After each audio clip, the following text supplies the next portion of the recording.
Hello friends, তো আজকে এখন রেডি হয়ে নেব। তো আজকে যাব দিদির বাড়িতে। তো রেডি হয়ে তারপর তোমাদের সামনে আসছি। তো আজকে পরে নেবো এই জুয়েলারি আর এই যে এই শাড়িটা। রেডি হয়ে একটুও সময় পাইনি, সঙ্গে সঙ্গেই বেরিয়ে গেছি, তাই তোমাদেরকে আলাদা করে আর কোনো ভিডিওতে দেখাতে পারলাম না। তো আমাকে কেমন লাগছে অবশ্যই তোমরা জানিও। আর রাস্তাটা দেখে অবশ্যই চিনতে পারছো এটা কোথাকার রাস্তা। এই যে নবদ্বীপ ঘাটের দিকে যাওয়ার রাস্তা। তো তোমাদের তো ফার্স্টেই বলে দিয়েছি দিদির বাড়ি এসছি। তো ফাইনালি পৌঁছেই গেলাম একেবারে। বুঝতেই পারছো এটা ফকিরতলা।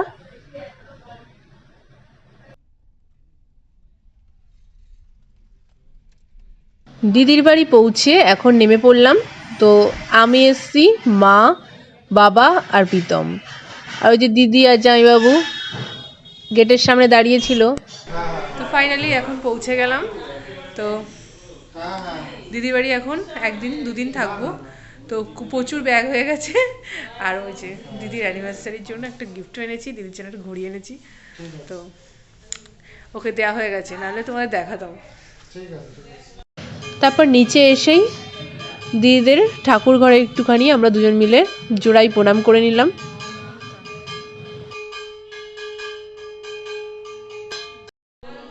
এসেই কোল্ড ড্রিঙ্কস পাগল, আমার বরটা কোল্ড ড্রিঙ্কস পাগল, জম্ম কোল্ড ড্রিঙ্কস খেতে আরম্ভ করে দিয়েছে। আমারটাও খেয়ে নাও।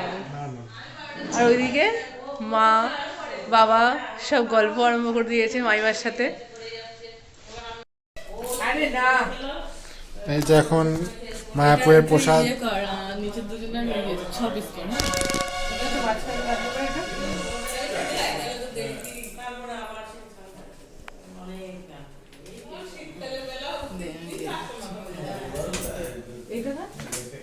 ওটা এখন লাগবে না, এখন এইটুকুই কাট।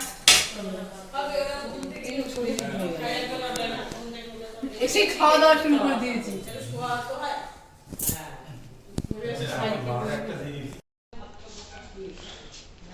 এখন এত কিছু মিষ্টি সাজিয়ে সাজিয়ে দেবে। জামাই বলে কথা, খেতে হবে সব। আমি পরে খাচ্ছি, আমি পরে খাচ্ছি।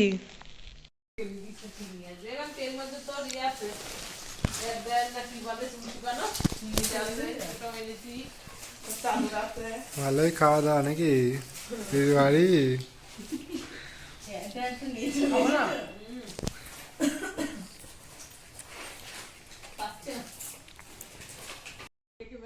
তারপর এখন সবাই মিলে কফি খেতে খেতে একটু গল্প করে নিচ্ছি।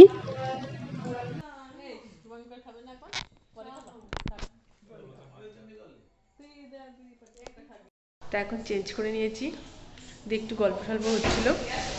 তারপরে চলো দেখা যাক দিদি রান্নাঘরে এসে কি করছে। কি রান্না করবি? এসব কেটেছিস? চানা পনির করবো। প্রেসার কুকারে আছে চানা, অনেক আর এই যে এটা কি?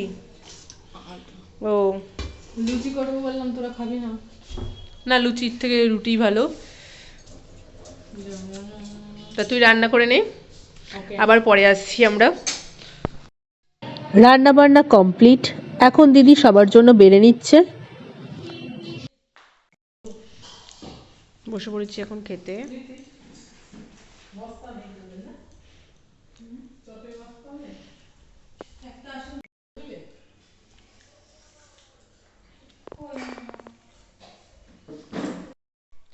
তো খাওয়া দাওয়ার সেরে ফ্রেশ হয়ে এখন চলে আসলাম। তো এখন ঘুমিয়ে পড়বো। তো আজকের মতো এখানেই ব্লগটা এন্ড করছি। ভালো লাগলে লাইক কমেন্ট সাবস্ক্রাইব করে দিও। Tata, bye bye.